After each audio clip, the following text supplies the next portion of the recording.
Hello, everyone, and welcome to my heart-to-heart soulful conversation. I'm Reverend Charlotte McGinnis, and as always, want to thank everyone for tuning in either live at 5 on Wednesdays, or these things live in eternity on my Facebook, well, actually on my Facebook page, but the YouTube channel, youtube.com/Inspire UTV, Inspire YOUTV. So you can watch tonight's anytime, as well as any of the ones I've done before this. So all of them are unique, different, and exciting, and every guest is amazing in their own way. And I really look forward to sharing this awesome lady with you, Dona Menz. She's been a friend of ours for many years now, since we've been up here in the Carolinas, and gotten to know each other, and we hike together, we party together, we just enjoy each other's company, and just I'm delighted to call her my friend and excited to share with you her beautiful spirit and the awesome work that she does. Dona's a psychotherapist, plus. You'll see by the end of this that she does way more than maybe the traditional psychotherapy model that we're all kind of used to. So Dona, welcome to the show. Thanks for joining me. Thank you, Charlotte. It's great to be here. Well, Dona, we go way back, actually. Mainly, I think when did we meet? Through the Course of Miracles. Do you remember when we met? I think it was in 2011. Yeah. And I was looking for a Course in Miracles group, and I found you guys in Hendersonville. Yeah. And we've been friends ever since, and studied the course for years together, and shared that experience and hiked and all kinds of good stuff. So you definitely integrate that into your practice in a big way, along with, I have a list here of many things you bring into your practice, and not only your practice, meaning your psychotherapy, but your life practice, your personal practice, because don't you think they're really who we are is what we bring to everything, right? Oh, absolutely. Absolutely. If we can be in our true nature and just do it all in a fluid way, then that's a beautiful thing. Yeah. Indeed. Well, I want to just read a little statement I found on your website, and there's a lot of great info. I'll just tell everyone up front that if you want to go to Dona's website, it's very simple: www.Dona, donamenz.com, and it tells more in detail what Dona offers in her practice. And I'll remind you again a little later, and it'll also be in the credits on the YouTube. But I found this, and I just think it surmises it simply and beautifully, Dona. And you go on to say, experience a blend of traditional psychotherapy, intuitive counseling, transpersonal spiritual psychology, energy psychology, and energy medicine. I gently guide in quieting the mind and firing up the heart using mindfulness and meditation, as guided by such wonderful teachers as Thich Nhat Hanh and Jack Kornfield, as well as training in breath work, Reiki, energy psychology, and yoga, along with extensive studies and trainings in spirituality, including angel therapy, and you are an ordained interfaith or interdenominational ministry. We're in the same ministry, Alliance of Divine Love, so that's another thing we share in common. So all of these tools that you bring to your practice, before we go into your practice though, how does Dona live her life? You do a lot of work on yourself, Dona. Your life is your practice. So what is your life philosophy? What's your goal? Gosh, I think in the Buddhist tradition, they say aspiration. And I think aspiration is kind of like our mission statement, or the umbrella under which our life is. And over the years, I've kind of looked at that. And I think what I've landed on, and what feels really true for me, is that ever since I read A Course in Miracles and Christ came into my heart and, had my experiences, that just changed everything for me. So my aspiration is awakening for everyone on the planet. Mhm. opening one heart at a time, just awakening for everyone. I think all of us at some point have had this insight of compassion when we do our work, and compassion for others, certainly compassion for ourselves and compassion for others. And that's what fires me up. Yeah, well, you're good at it. And I know you got a line out the door of people wanting to plug in with you. I know it's tough to get in with you, but I guess when the time is open, the right person will pop in, and it's all in divine order, as we know everything is.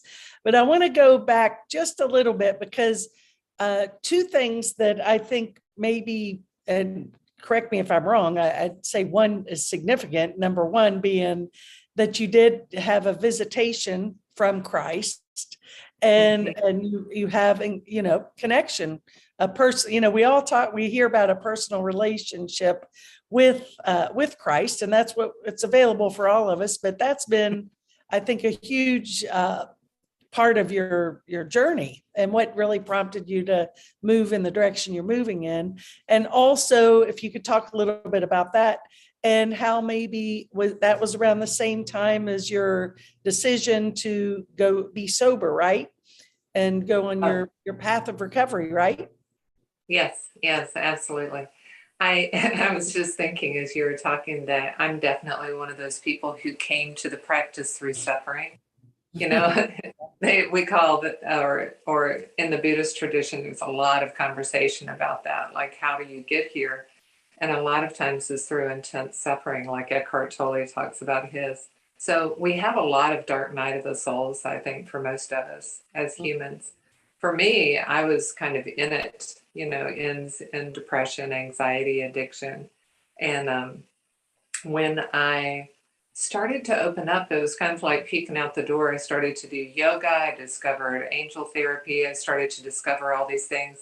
Started to communicate with spirit, and kind of um, it was available and tangible, but it wasn't wide open. And then I was just over the years guided to A Course in Miracles, and I was still kind of limping along and trying to drink and and keep that moderation. I think I've told you that I wanted to figure out how to moderate my drinking, which a lot of alcoholics do. We want to, how can I be normal? So I studied that for 5 years.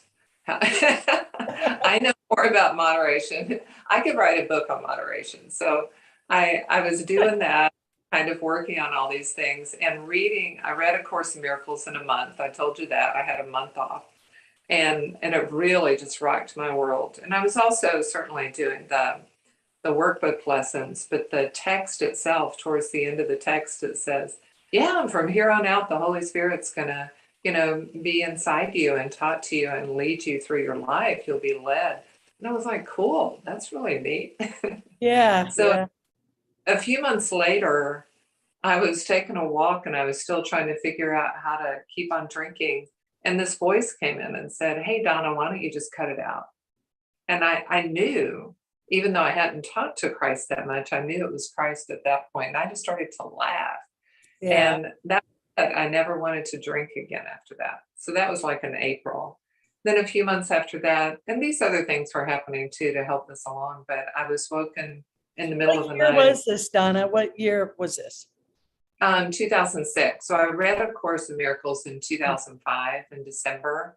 And then 2006 in July, I had the whatever you call it, right? The experience. So I was woken in the middle of the night, and I was in this situation where it was just complete kind of rapture and just deliciousness. And I can't even describe that feeling. And Christ is walking towards me, and he's like, hey, Donna, I'm Christ. I'm here to help you heal guilt.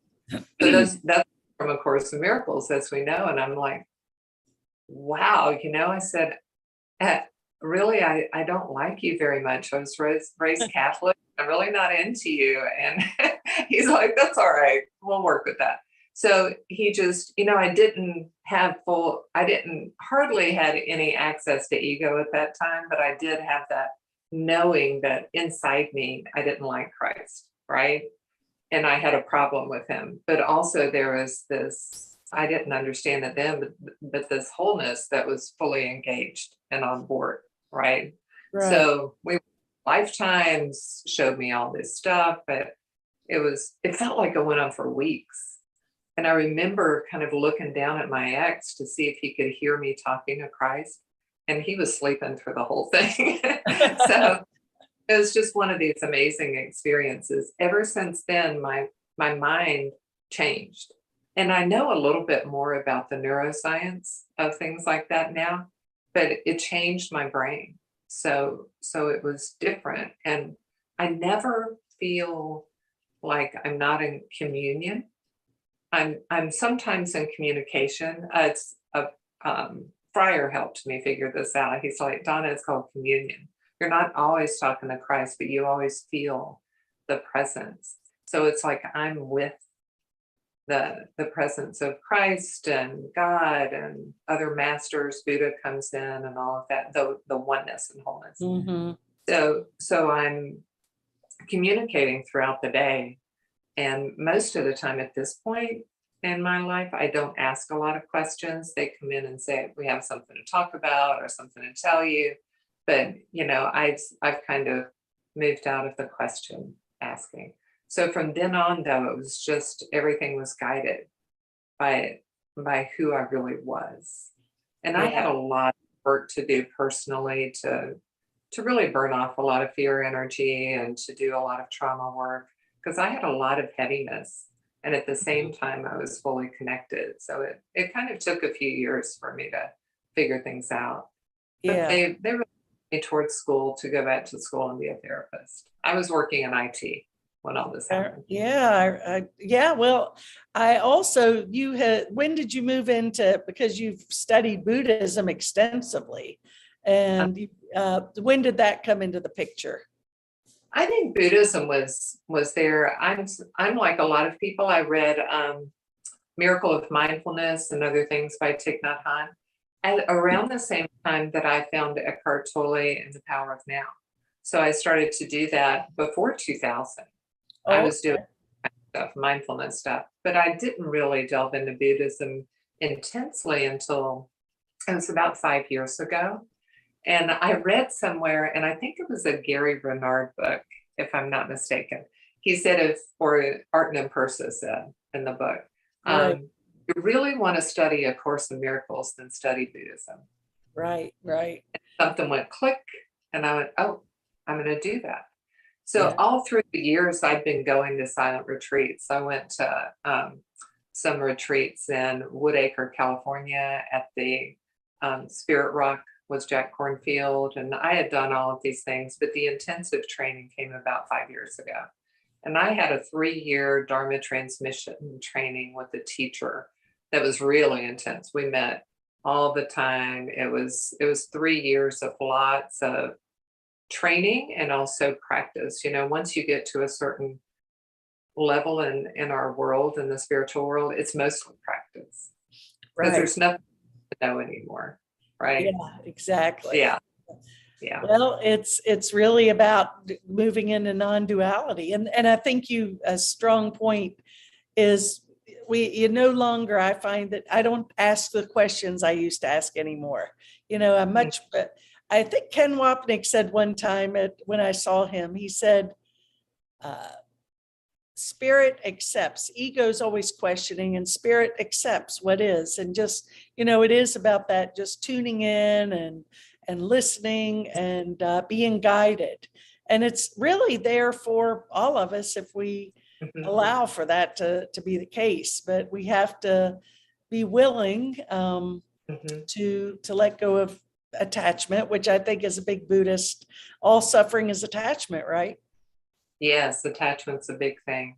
The question of who is asking is really important, I think. Yeah. If I am asking a question, then it's an ego state that's asking. But if I'm present, then I'm merged, right, with all that is. So Christ is talking to me, but Christ is me, Right. right?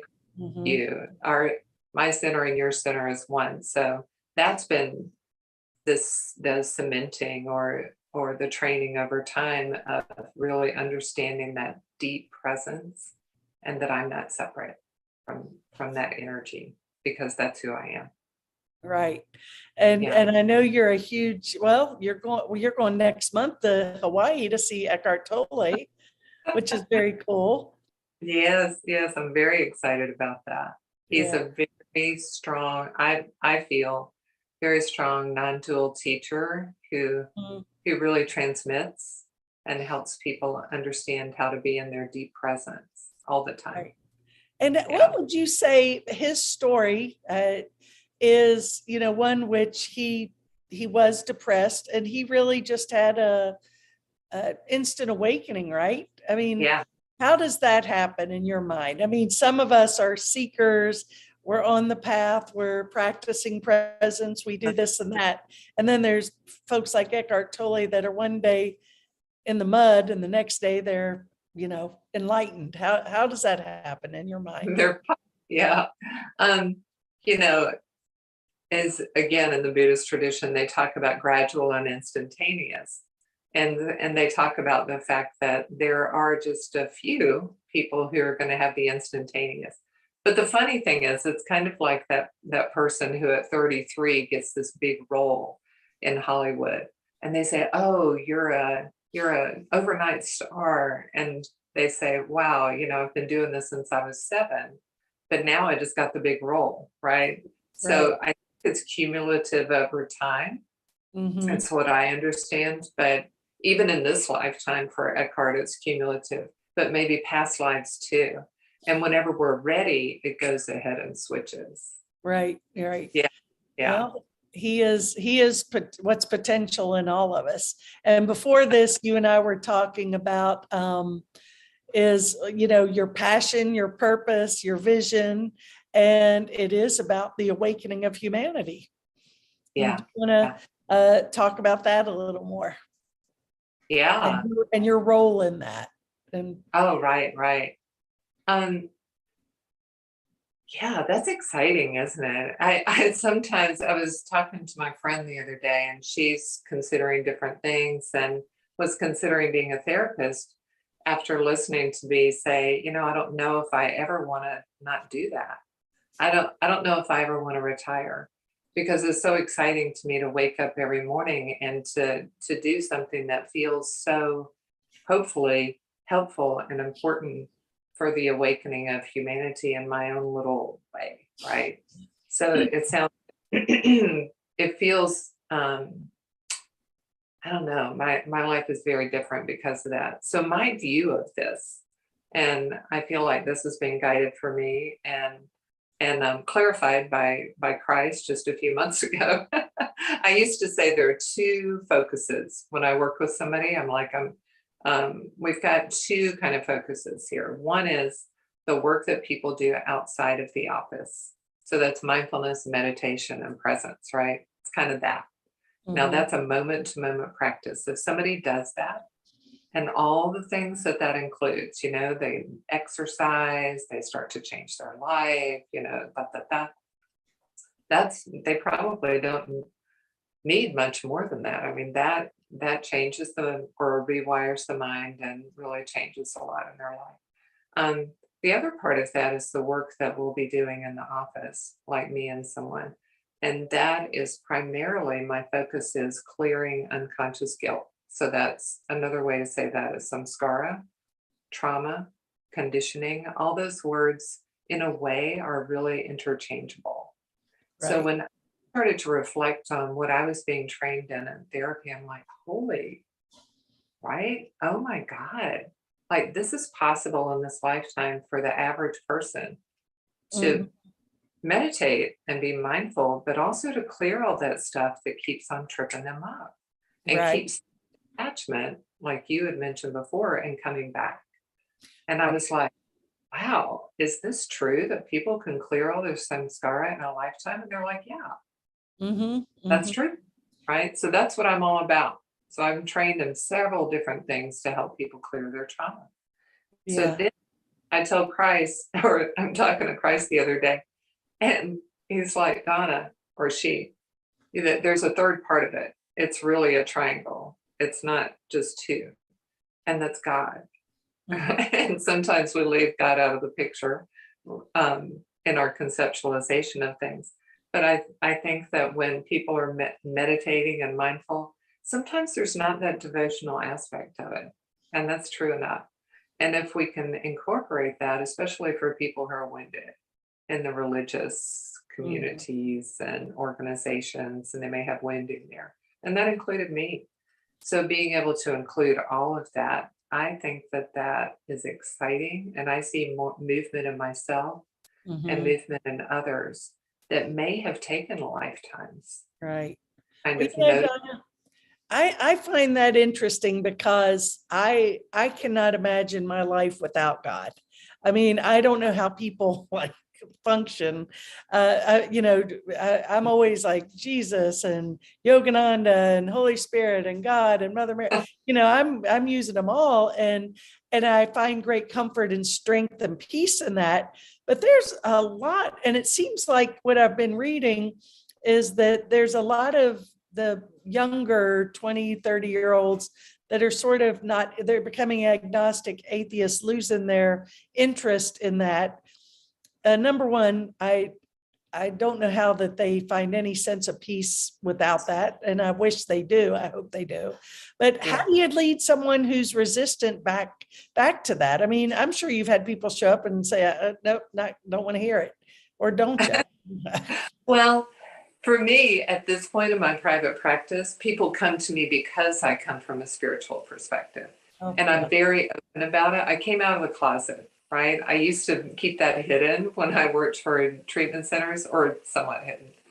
So that's true. However, I used to work in treatment centers, and some of the kids that I worked with, especially at the beginning, were like, don't even talk to me about that spirit stuff, right?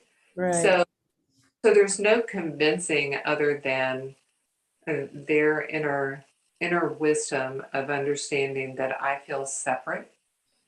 I feel separate. I feel alone. I feel disconnected. And that's depression. That's anxiety. That's addiction. Addiction is an attachment disorder. We feel unattached to anything, our community, our tribe, and our circle. Right. But really, all of that is within us. Right. In this experience. So the inner self energy, our inner oneness and wholeness heals us in this state. So when people start to understand the feeling of it inside and not the concept of it, I can never talk somebody into it. But I was like, what's that like to notice that sense of connection? And often guys, I used to work with 16 and 17-year-old boys in wilderness therapy. So we'd be out, right? So they'd say, can I use a higher power that's anything? And I'm like, of course you can. Like, I'm going to tell them that. But of course, it was usually a tree. So I feel really warm and connected to a tree. And I'm like, totally great. I do too. So that feeling on the inside, what's that like?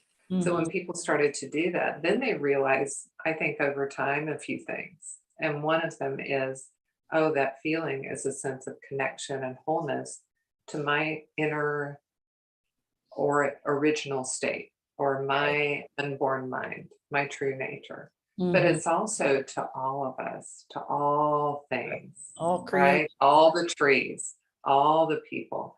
And then they start to say, is that God?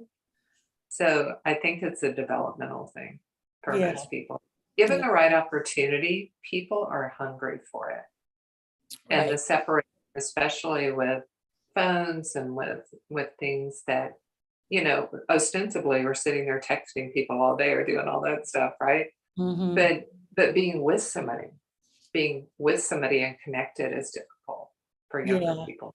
Oh, sure. Well, they don't know what it's like anymore. I mean, it's cell phones are so, we talked about this just recently, how addicting they are and how we just, constantly looking at it. And I do want to back up just a minute.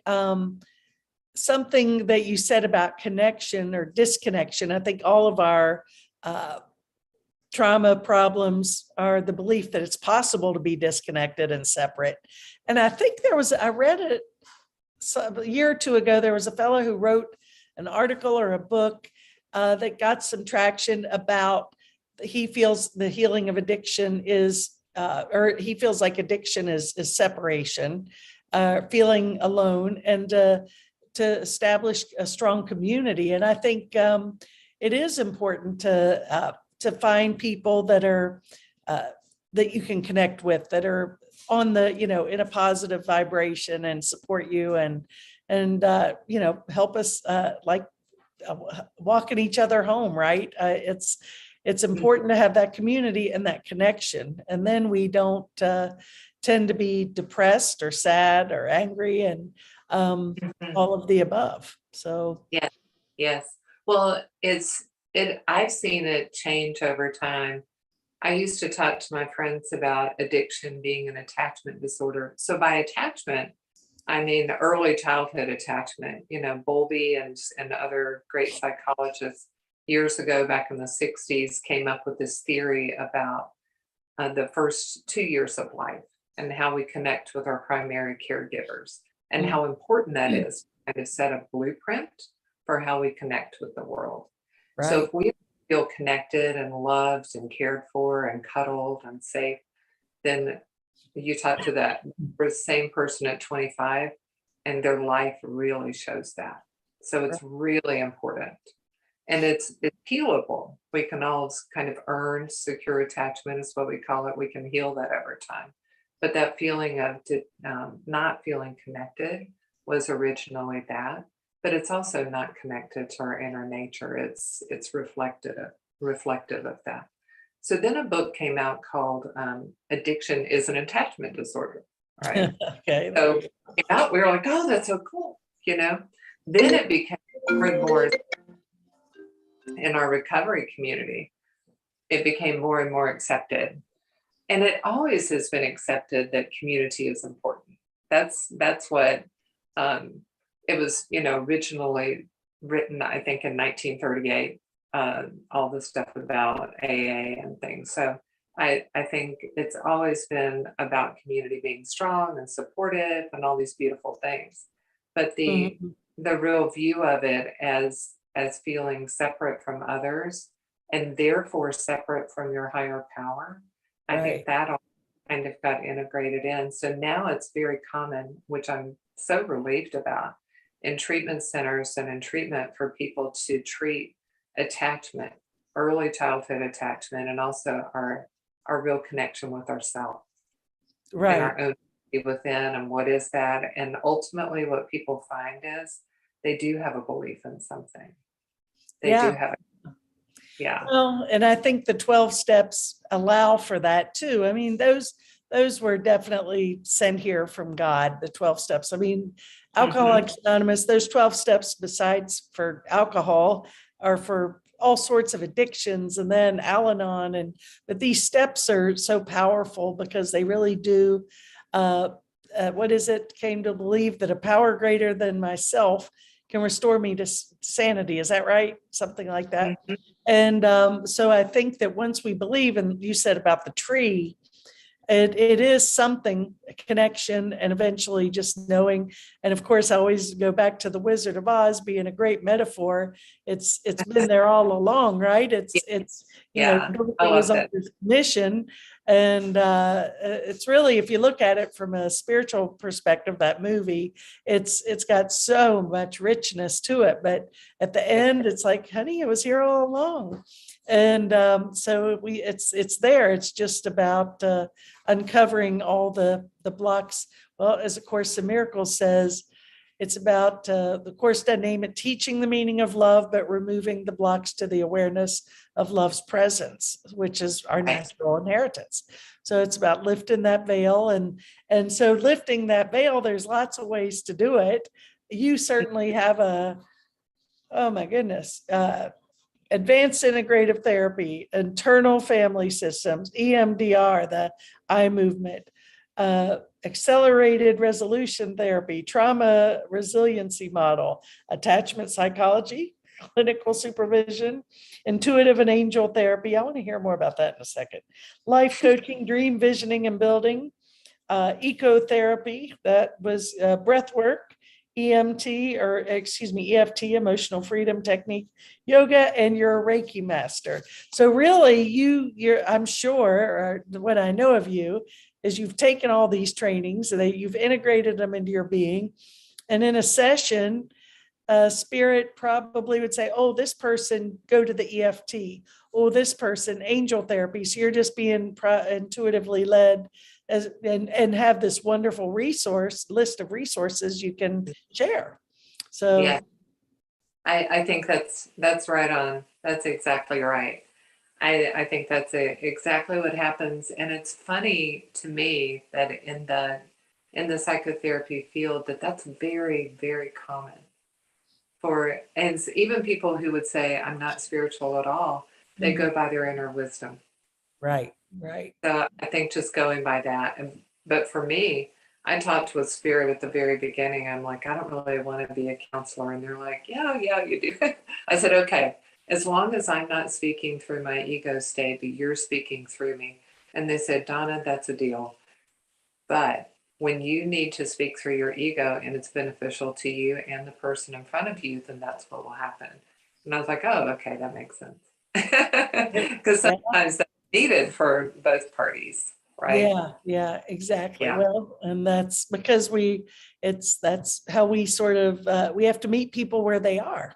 Yeah. And sometimes it takes that nudge and that's a good thing. So we can't deny the illusion or the world, but we're here to just peel away the layers, lift the veil, and eventually realize that we're not separate. We are all one. This is a dream, and that only love is real in the end. And it's that journey back home.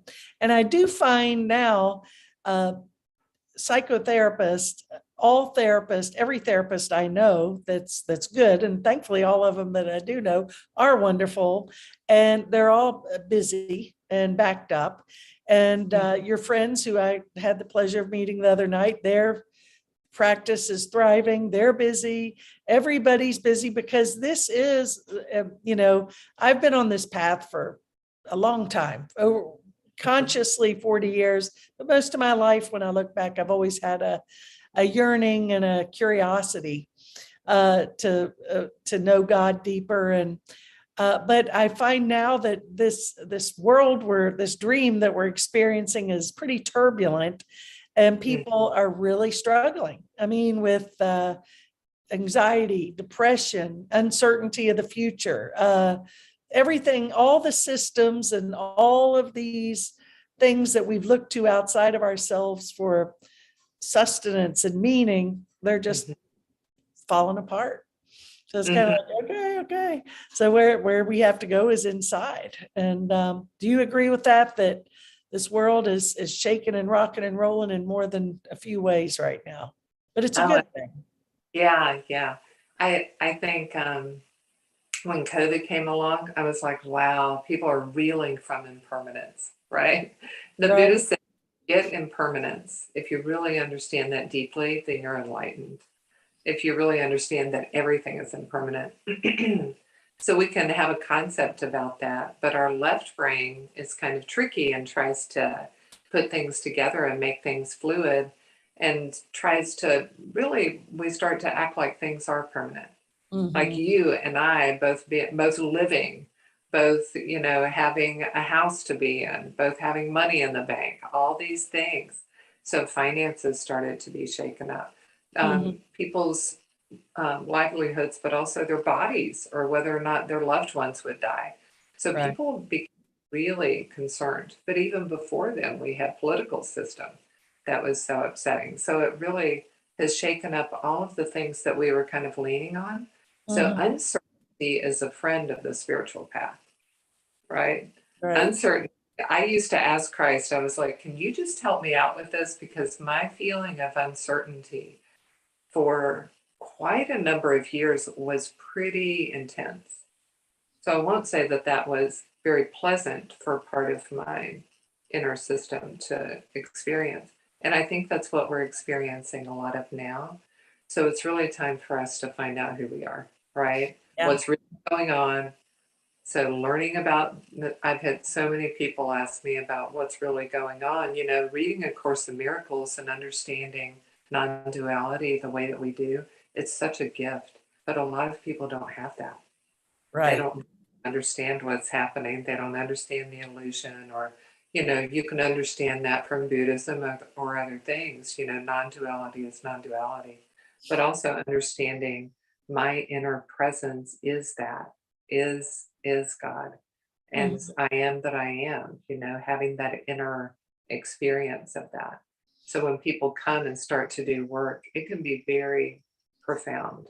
Yeah. And however they do that, but it can be so profound for them, so life-changing Oh, to start sure. in the world and not of it. Exactly. Well, Yeah. and to me, mastery is regard to be able to be in the eye of the storm, and no matter how things appear out here on the screen, we Mhm. remain centered and peaceful, because we Yeah. we know that the truth of who we are. You talked about temporal, but the truth of who we are is changeless, formless, and eternal. Anything that Mhm. has a lifespan is just, it's illusion, it's a dream. So that which Yeah. is eternal is all that really matters. And I Yeah. love the Course of Miracles. I think I said this last night: all your past except its beauty is gone, and all that remains is a blessing. And we Mhm. if we can just focus on that presence, that love, that truth, it's like we carry all of the guilt. You talked about unconscious guilt. I'd like you to go a little more into that, because the Course of Miracles talks a lot about it, and I'm sure many traditions and teachings and philosophies are based on that. And it's most of our programming is unconscious, and we don't even realize how it's overtaken our lives. Yes. Yes. It runs us. And the one of you that's really needs to take a good look at that. We try to do that with the mind that's created the problem, right? That old saying Right. about not being able to solve the problem with the mind that created it. Right. So that's what Miracles helps us do, is go in through the back door and not try to repair the ego by the ego. But Right. I feel like people get kind of tied up in that. Certainly I have, or Yeah. maybe continue to do it right now. Who knows? But the unconscious guilt to me, um, really presents itself in that when I look out at the world, there's really no one out there. Isn't that what the Course says? There's no one out there. So Yeah. when you really come down to it, I am projecting this world. My unconscious guilt has projected itself outside of me into this world and created a form, all these different forms. So our collective unconscious is actually mine. But there's really, if there's no one out there, and I start to notice that my lack of love and acceptance of myself creates all these problems, it can be really helpful for me to notice that that is coming from me. I'm making it up. I created the world, and can I forgive myself for creating that? Right. But Yeah. the love acceptance of me it sounds like, oh, just love and accept yourself. That sounds kind of easy. Yeah. And it is easy. And we're also given all these ways to clear the primitive brain of being activated and triggered, and therefore having these beliefs about ourselves, like I'm not good enough, I'm unlovable. I think most of us have conditioning like that. Right. Most have conditioning that can be worked with, and Right. we don't have to live with that or kind of put it away and say, I'm just going to be happy today, or Mhm. try to be, and try to push away my thoughts and feelings, but rather invite them in. And we're going to love those, we're going to Right. love the experiences, but also let them move through my body, emotion and sensation wise, which is all trauma is Right. emotion and sensation in the body. So once given the right opportunity to move through, then we don't get triggered again in that same kind of way. And that can be so Exactly. helpful. Oh, it's huge. Well, and I always heard, we don't see the world as it is, we see the world as we are. So do we see it as hostile or friendly? I mean, That's it's really, but the thing is, if I see the world as a fearful place and understand that it's my projection, because Jesus, Yogananda, other masters, they see the suffering, but they are able to see beyond that. They don't attach to it, and so they just bless it everywhere they go. And I think that what's so important is that for me, what was so empowering, it's like, oh God, well, yeah, it is pretty yucky, some of this projection I have, but if it's my creation, then I do have the power to change it. And to me, right. that's so empowering, You're because not a, otherwise you're not a victim. You're not a victim anymore. yeah. In that case, it's kind of like, okay, I created this, and I want to make up a different movie now. It's time to project something else now. That's so true. And it took me kind of a while to sit with this, but I think, well, first of all, I don't think that Donna, really understand what reincarnation is. I don't think my mind can wrap around that. I don't think that there's a linear timeline. I think it's all kind of happening right now. So it's out of my conceptual mind. I will say that I do feel like I've had past lives, future lives, parallel lives, all that. So when people say I've been that, because I started to hear, especially in the Buddhist tradition, like if I'm rejecting somebody because they're a pedophile, now that's an intense, Right. thing. But I have a judgment about them, or a judgment about someone who committed murder. I've probably done that in a lifetime. And I started to have memories come back, and I'm like, oh man, it is true. And especially one was just, I was like, why are you showing me this to Christ? It was so intense. I won't even tell you, because it'll give you chills at night, right?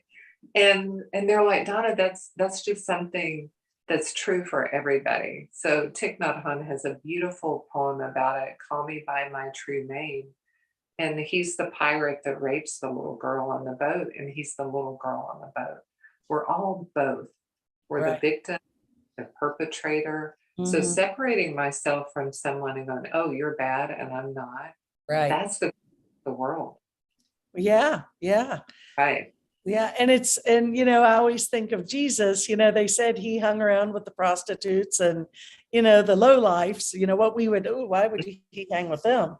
Well, because he knew that they were him, and that he was one with them, and he was able to just love them and be with everybody. And we do, the way I see it, if somebody or myself has a strong reaction or a judgment or an energetic, like, response towards something, it's like, okay, I always have to say, okay, now in the old days it was like, oh, they're awful, they're doing this, they're doing that. And now it's like, okay, what part of me is up for healing in this? Yeah. And so and the whole political situation, without going into any specifics, really got my attention, and I was triggered a lot a few years ago. Mhm, I'm like, mhm. it's like, this trigger is not where I want to be. I want to see, as our friend Lori always says, forgive, see the light, just send light to wherever there's a trigger. And so once, I started just being willing, it just sort of melted away all of that. And I was able to see that's just, we play roles.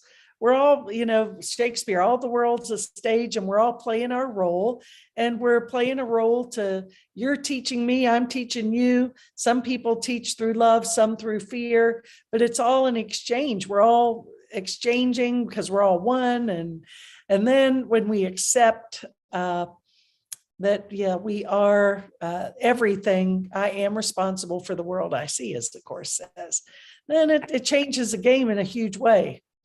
Yes, yes.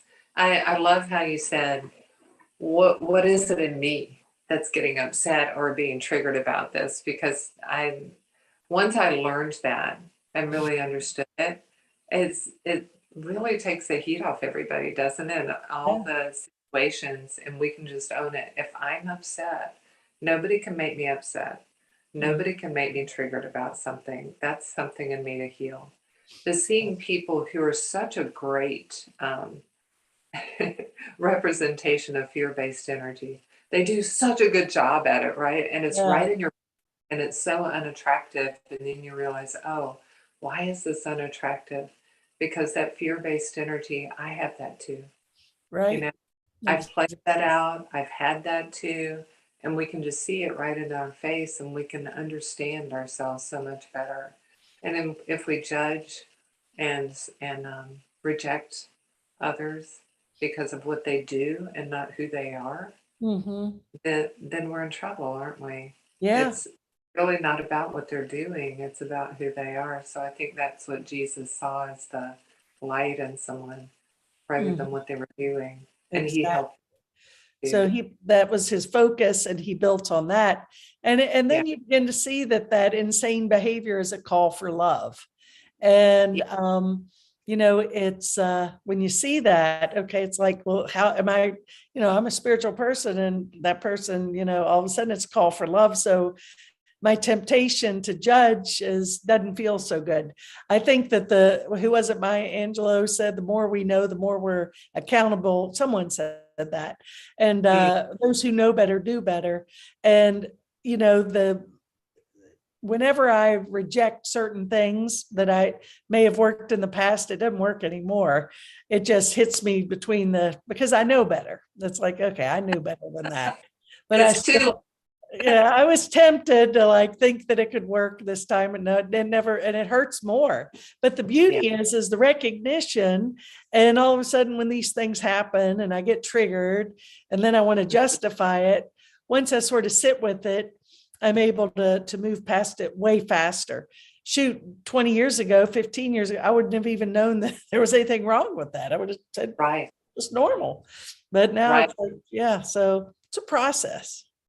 It is a process. And adding that to the collective unconscious, the judgment and unacceptance. I saw the Buddha, or not the Buddha. I wish I'd seen the Buddha talk. I saw the Dalai Lama talk one time about this, about the act. He explained that the act and the actor, and the act is maybe murder. The actor is the person who did it. And he said, Right, we've got to take those two apart and right. start to understand it more deeply. So Exactly. yeah, that love and acceptance of ourselves. Like the Buddha said, as soon as you learn to love and accept yourself, you'll stop making others suffer. So Right. if we really love and accept ourselves, we don't judge other people True. because we understand that that's a projection of me and some Mm, unrest in me it's that's going true. on. Pay Yeah. attention, everyone out there, because it's true. And sometimes, no, I don't want to hear that. Damn it, I'm right. And I Somebody else. want to hold on to this one.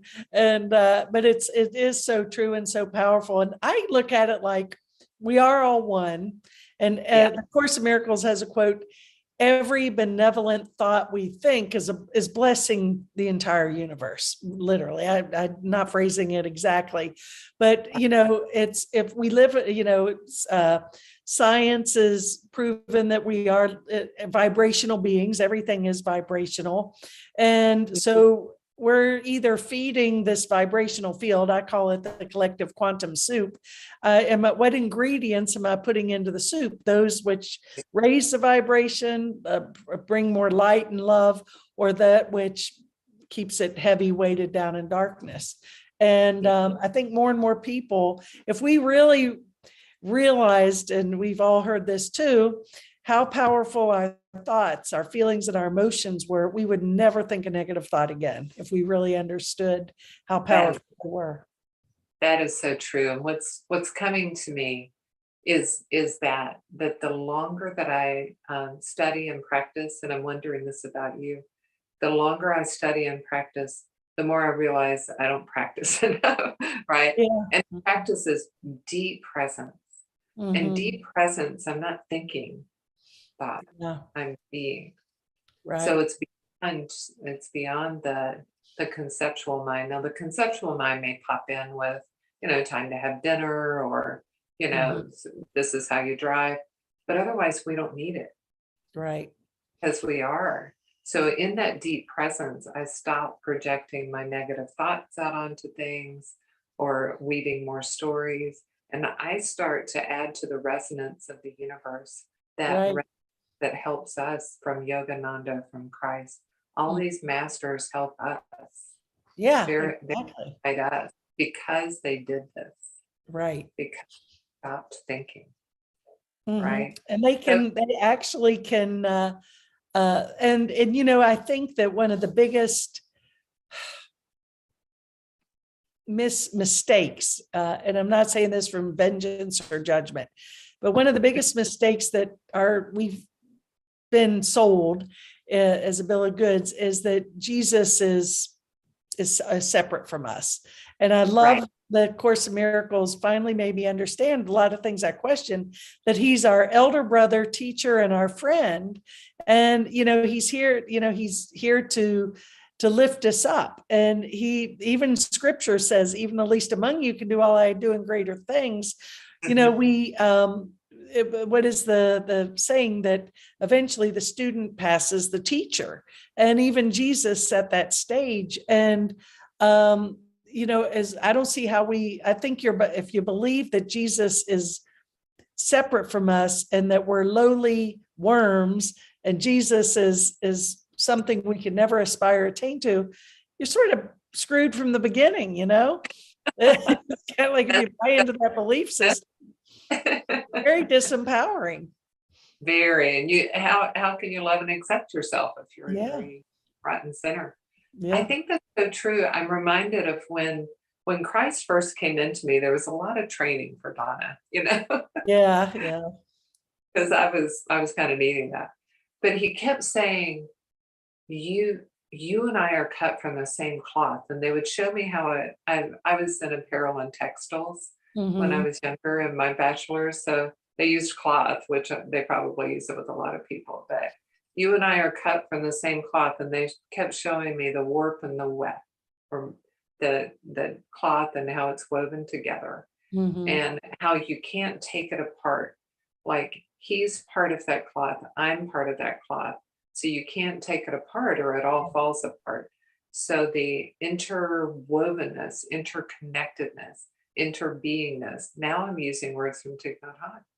Interbeingness, right? It's Yeah. all that's a teaching from Buddhism Right. that's so profound. It's like we can't not be part of Christ Right. because Right. we can't not be part of the sunflower, part of the clouds. Mhm. So our interbeingness is what makes us feel like we're a part of everything and everything's a part of us. And you're not going to hurt the other Yeah. people or the planet if I'm part of that and that's part of me. And Christ said that I'm your mother, I'm your brother, I'm your sister, I'm your cousin, I'm your friend. You are you, I am I. They would Mm. just say it over and over and over again to me until after a while I was like, oh, okay. I realized that what I learned in Catholic school is not true, that Right. you are not of me, but Right. you're actually me, There right? you go. Absolutely. And it transcends religion. It's a journey beyond words. It becomes, you can't describe, what's the Tao? The Tao, they say if you could describe the Tao or God, then it's no longer that. It's beyond our thinking analytical Yeah. programs, and it's just surrender to, but I think and I think that's the blessing of like getting beat up a little bit. And like you said, I think if your life is pretty comfortable and sweet and easy, uh, good for you. But when you get kicked to the curb a few times, it's like, okay, surrender. I don't want to be in pain anymore. Sometimes it takes trauma, pain for us to say, okay, there's got to be another way to do this. So Oh, that's the wait. blessing I think of challenges, and even now I have, many things, because when we make that commitment to heal, to wake up, everything unlike God, light, love, is going to come up. So it comes up, but now I'm not so afraid of it. It's like, okay, this is okay. Deal with this. Is just another thing coming up, call for love, healing, and use the tools and means necessary to move it on. Yes, yes. I love that. Awakening through adversity. So that's a big thing in Zen, awakening through adversity. And Eckhart Tolle speaks a lot on this, on Right. challenge. And we have to have challenge to grow. It's like it's metaphorical, certainly with the butterfly coming out of the cocoon. Like it's a lot of effort for the seed to grow until it peeks out and goes to the sun. You know, it's a lot of effort of breaking open of us. And if we don't have anything putting pressure on us, like the diamond and the earth, Right. if there's no, then there's no diamond. So the pressure is actually needed. So it's a good thing. And this is what we talk about sometimes in sessions, both with me, with my therapist, and my friends with me, is that this is a good thing. This is for me, not against me. And thank goodness all this stuff happened this week. And that's right. really point to my healing, like you were saying. I'm pointed to something in me that's calling for healing. And isn't that lovely? And all those players that help me out. Yeah. And as another line from the Course in Miracles, everything is for our best interest, not some things, most things, everything. And so, and there are blessings with all that. And there's great growth if we allow ourselves to go through that. So I said, Donna, we have actually been jabbing here for an hour. You know, this time always flies. And, but I want to give you a chance to, how do people contact you if they're interested in trying to get in with you? What's that process? Go to your website. You want to tell them a little bit? Sure. You know, and they can go to my website, donamenz.com. And I so welcome anybody contacting me and asking about things. If I know you and you're part of a group that I'm already part of, we're probably not going to work together. I will tell you that, because I'm pretty careful about that. In my counseling field and our ethics, we're really careful to do what's best for the client. So it's not it's a bit different from spiritual counseling and that focus. What we do in trauma treatment is depth work. And in depth work, we get into unconscious stuff. And we may think, oh, that's fine. You know, I have no problem with that. Our unconscious has a different story. It makes all kinds of attachments. So I'm very careful with somebody to make sure that they have a good fit. But I do know people who are great if somebody's looking for somebody to work with. There's a good chance that somebody who watches this through your show would be somebody who I know or hang out with, or, you know, we can totally be friends. But if we don't know each other, we could talk about that. But I would just want to make sure that that's clear, that I would want what's best for you in your healing and growth. And by you, I don't mean you, Charlotte, but anyone who's listening. Well, right. That's So right. my is in Rhode Island. I don't see her. We don't cross over. We call that a dual relationship. And that's really helpful if we don't cross over and have a dual relationship. It makes it so much easier. And but I will, go ahead. Yeah, I will say, go to therapy. Therapy is the best thing ever. One of the greatest things I think that's happening is that there's less of a stigma about therapy. Therapy is seen as more of a positive thing, more of a long-term thing. It used to be, oh, you're going to a therapist, like you should be ashamed of yourself, or something's wrong with you. Actually, something's right with you if you go to therapy, because you're ready to awaken. Right. Therapy for awakening. It's a huge tool. I can't imagine doing my practice without knowing the things I know and going to a therapist myself. Honestly, I imagine doing it without it. I think it's so helpful. So go to therapy, commit, especially if you've had any kind of, complex trauma or developmental trauma. That stuff moves through the body, and we can be freer and freer and lighter and lighter, and really closer and closer to God. So absolutely. Well, and it's, as you said, and I think it's important to say again, you have your own therapist you work with on a regular basis. And just another example is, most of my life, I was a golfer. Professionally, I taught, I played, and nobody takes more lessons than golf pros. Just, if you want to be good at something, you continue to develop your practice and build on that. Same thing with therapy. I mean, yeah, like you said, it's nothing to be ashamed of. It's fun, It's fun to explore this and to heal. And when it just changes your whole life. It does. Absolutely. It's changed mine. It can change other people's. And I think in the spiritual realm, it's the perfect accompaniment to a spiritual practice. And I do, and I think I expressed this to you earlier. I do feel sad sometimes that people don't see it that way. Yeah. Well, I guess people could do that. I'm like, whoa, whoa, whoa. I think people are missing such an opportunity. I agree. Our path is learning, is practice, but really helping our primitive brain to clear attachments and some scars from past lifetimes and this one. Yeah. Like, what if we could be enlightened in this lifetime just from doing these practices? I believe we can. Hey, we'll close on that one. I believe we can too.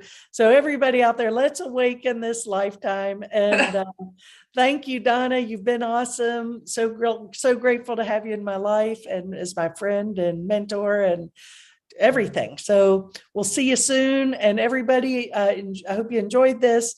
Share it with your friends and see you next week. Namaste. Thank you, Charlotte. Thank you, Donna.